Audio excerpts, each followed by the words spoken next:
पूर्णेन्दु सुंदर मुखादरविंद नेत्रात् कृष्णात् परम किमपि तत्त्वमहं श्रीहरिः।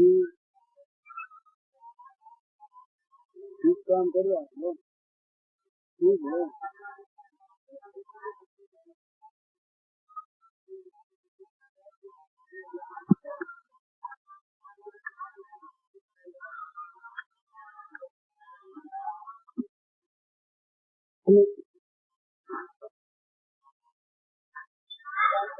अपने मनोहर बाल चरित्र में एक अनोखी लीला कर रहे हैं, प्रेमाधीनता की। भगवान कितने भक्त वश्य हैं, भगवान कितने अपने जनों के अधीन रहते हैं, ये भगवान ने इस दामोदर लीला में भली भांति सिद्ध कर दी। अखिल ब्रह्मांडों के पालक भगवान छोटे से बालक बने, यशोदा मैया के गोद में खेलने वाले बने, यशोदा मैया के स्तन दुग्ध के लिए व्यवसाय से कामना पैदा हुई और भगवान के भोग लगाने के लिए मैया ने कोई उपक्रम नहीं किया। भगवान स्वयं अपने बिछौने से उठकर गए वहां तक। मैया ने उस समय भी रोका कि अभी नहीं, रह जाओ।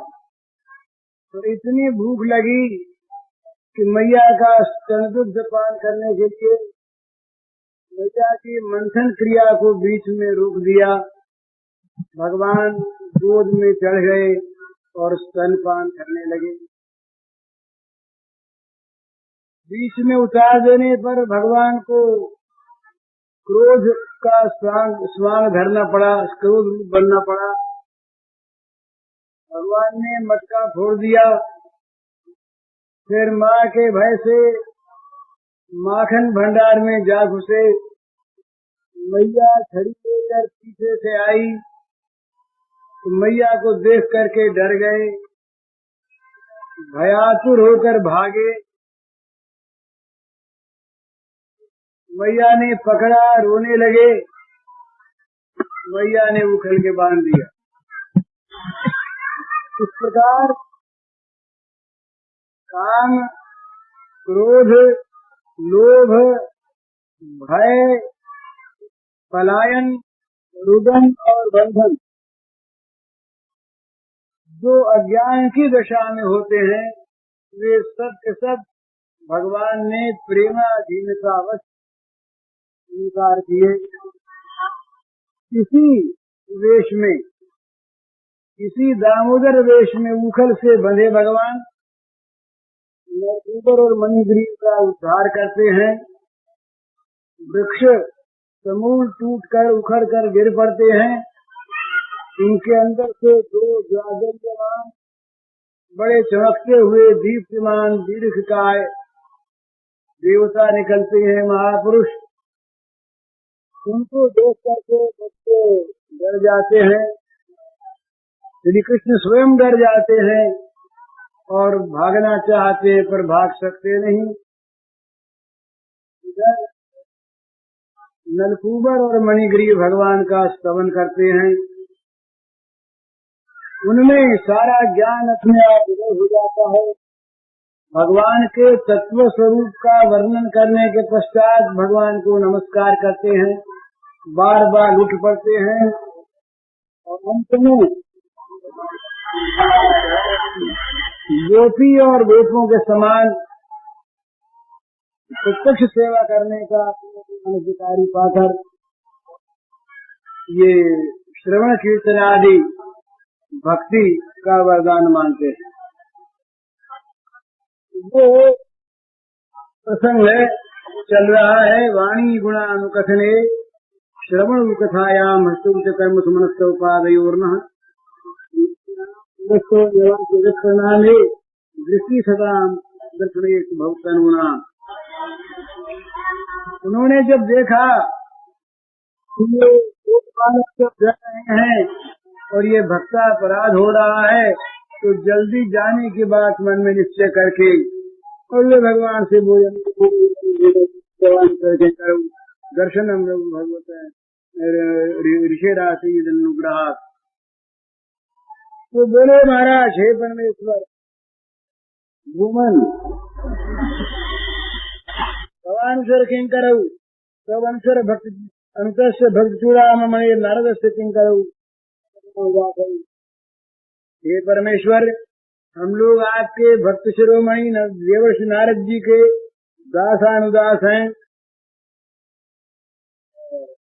हमारे लिए अगर कोई आज्ञा हो सेवा की तो आज्ञा प्रदान करें। परम दयालु देवर्षि नारद जी की कृपा से ही हम महापराधी होने पर भी आपके श्री चरण दर्शन का सौभाग्य प्राप्त कर सके। यूं कहकर वो वरदान मांगते वाणी गुणानुगत है। ये मनुष्य के पास एक विशेष शक्ति है इंद्रियों के द्वारा विलक्षण काम करने की। 5 ज्ञानेन्द्रियां हैं, 5 कर्मेंद्रियां हैं और इन सभी का अध्यक्ष मन है, विचारने वाली बुद्धि है, शरीर है। तो मनुष्य को ये सब संपत्ति भगवान ने दी है भजन की सुगमता के लिए।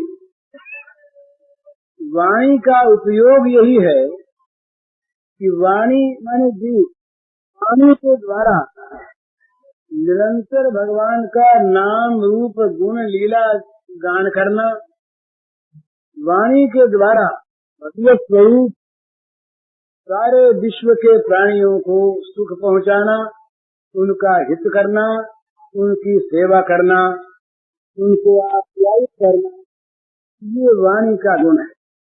भगवान ने किस प्रकार बोलना चाहिए ये बताया। ये बहुत समझने की बात है सब लोगों के लिए, क्योंकि व्यवहार के बाद इसमें अनुद्वेग कर्म वाक्यम सत्यम प्रिय हितम सयत स्वाध्यायाधम सैव वांगवयम सपौच्यते। भगवान कहते हैं कि 5 तरह से सोच करके वाणी बोले। अनुद्वेग कर्म तो सुनने वाले के मन में सुनते ही घबराहट न पैदा हो, इस रूप में इन शब्दों में बोले और इस भाव से बोले, परंतु वो वाणी मिथ्या न हो, सत्य हो। और सत्य होने पर भी वो कड़ी न हो, रूखी न हो, प्रिय हो। और केवल प्रिय ही न हो, वो उसका हित करने वाली हो। और